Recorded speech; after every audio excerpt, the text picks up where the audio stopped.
Bonjour et bienvenue à FarmNet's Blue News, technologies et nouvelles du monde agricole. Aujourd'hui, nous avons une histoire fascinante qui montre comment les réseaux sociaux peuvent avoir un impact réel sur l'agriculture mondiale.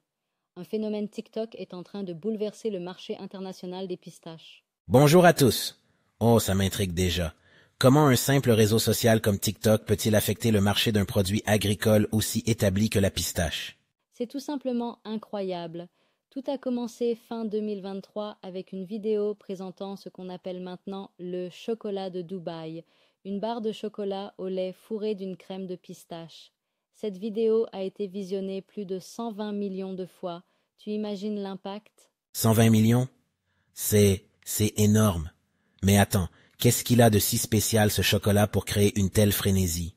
Il combine du chocolat au lait avec du kataïfi, cette pâtisserie filamenteuse qu'on trouve au Moyen-Orient, et surtout un fourrage crémeux à la pistache.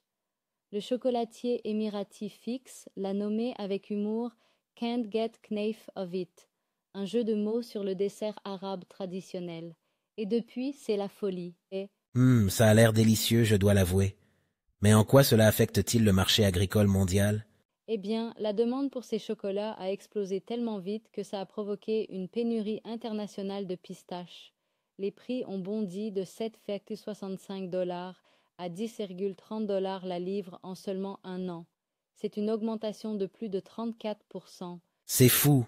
Mais les États-Unis ne sont-ils pas un grand producteur de pistaches? Ils n'ont pas pu répondre à cette demande soudaine? Justement, c'est là que ça devient intéressant.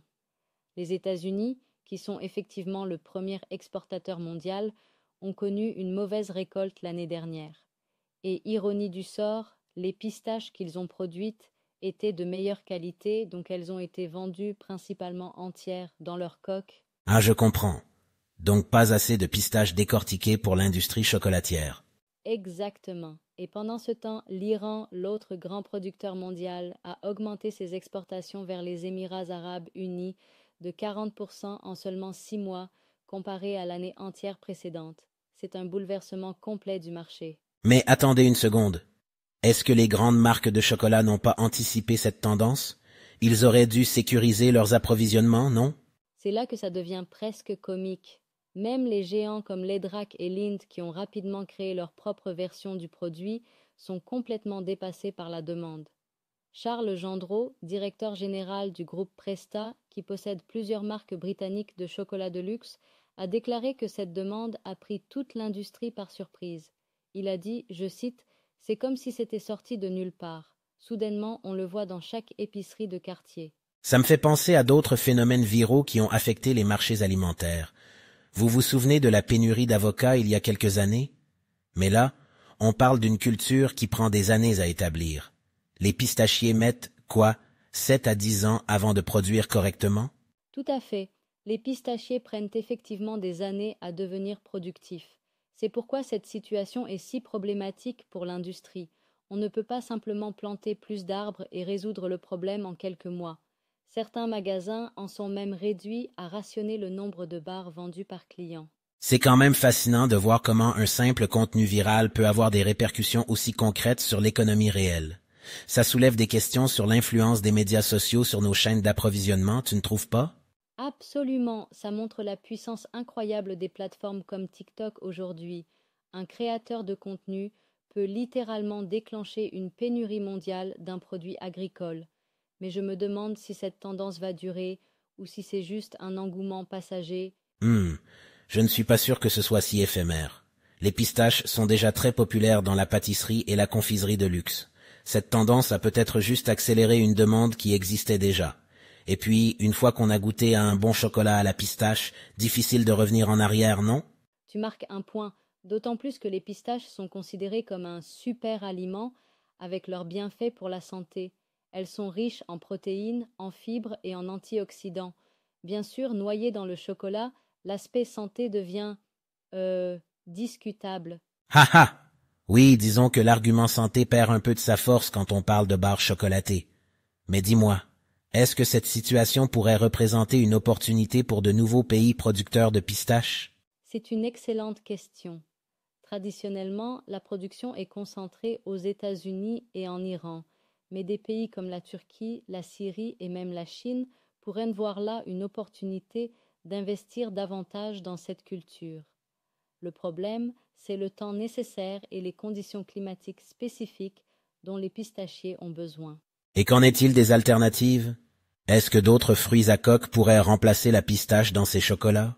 Techniquement, oui, on pourrait utiliser d'autres fruits à coque, mais ce qui fait le charme de ce chocolat de Dubaï, c'est précisément cette crème de pistache avec sa couleur verte caractéristique et son goût unique.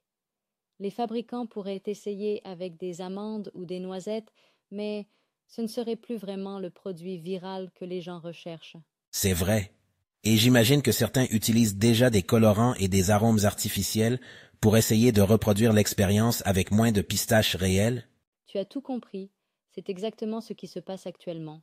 Certains fabricants essaient de diluer leur crème de pistache avec d'autres ingrédients, mais les connaisseurs ne s'y trompent pas. La vraie crème de pistache a une texture et un goût inimitables. Tout cela pour dire que le pouvoir des réseaux sociaux sur l'économie réelle est vraiment impressionnant. Qui aurait pensé qu'une simple vidéo TikTok pourrait perturber le marché mondial des pistaches?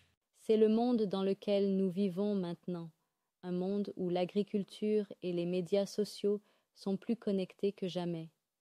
Pour les agriculteurs et les transformateurs, cela signifie qu'ils doivent être de plus en plus réactifs et prêts à s'adapter rapidement aux tendances de consommation qui peuvent émerger du jour au lendemain. Et pour nous, consommateurs, ça veut dire quoi? Qu'on va payer nos pistaches plus cher pendant un moment? Malheureusement, oui. Si vous aimez les pistaches ou les produits qui en contiennent, préparez-vous à payer plus cher dans les mois qui viennent. Et si vous avez la chance de tomber sur ce fameux chocolat de Dubaï, considérez-le comme un produit de luxe. Je vais surveiller ça dans les rayons. Mais attention à ne pas créer une autre tendance virale avec notre podcast. On ne voudrait pas aggraver la pénurie. Haha, c'est vrai. Bon, chers auditeurs de FarmNet's Blue News, vous êtes maintenant au courant de cette histoire fascinante où TikTok bouleverse le marché mondial des pistaches. Merci de nous avoir écoutés aujourd'hui et à bientôt pour d'autres nouvelles à l'intersection de la technologie et de l'agriculture. Merci de nous avoir écoutés. Rejoignez la communauté FarmNet pour une agriculture plus durable.